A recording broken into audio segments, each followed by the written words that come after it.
રાજકોટ શહેરના હજારો શ્રદ્ધાળુઓની આસ્થાનું કેન્દ્ર સમા ભૂપેન્દ્ર રોડ પર આવેલા બાલાજી હનુમાનજી મંદિર ખાતે શ્રાવણ માસના પવિત્ર મંગળવારે અદ્ભુત અને અલૌકિક દ્રશ્ય સર્જાયું હતું।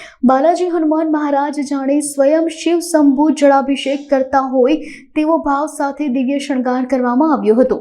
આ મનોહર શણગાર દર્શનાર્થીઓ માટે આકર્ષણનું મુખ્ય કેન્દ્ર બન્યા છે।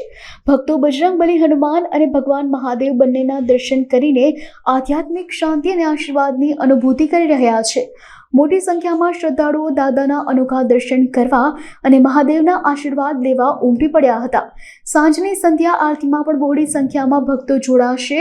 રાજોપચાર પદ્ધતિથી થતી દાદાની આ દિવ્ય સંધ્યા આરતીનો લાભ લેવા માટે આસપાસના વિસ્તારોમાંથી પણ ભક્તો આવશે। કોઠારી સ્વામી વિવેક સાગરદાસજી, બાલાજી હનુમાનજી મંદિર, રાજકોટ। પવિત્ર શ્રાવણ મહિનો ચાલી રહ્યો છે।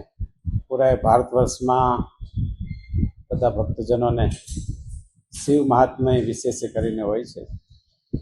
અહીંયા બાલાજી મંદિરમાં પણ આખો શ્રાવણ મહિનો મહાદેવજીની સ્થાપના કરી છે અને સવારથી સાંજ સુધી અભિષેક, ષોડશોપચાર પૂજા, આરતી, થાળ વગેરે ભક્તજનો લાભ લેતા હોય છે।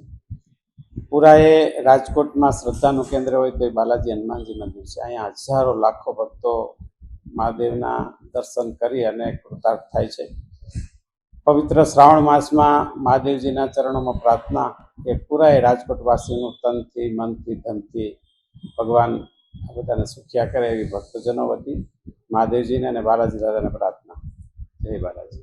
આજે પણ મહાદેવજીને બાલાજી દાદા અભિષેક કરતા હોય આવો પવિત્ર ભાવ દર્શાવતા શણગાર આજે કરવામાં આવ્યા છે અને દર સોમવારે વિશેષ ને વિશેષ કોઈ જ્યોતિર્લિંગના કે કોઈને કોઈ મહાદેવજીને અનુરૂપ બાલાજી દાદાને વસ્ત્ર પરિધાન કરાવવામાં આવે છે।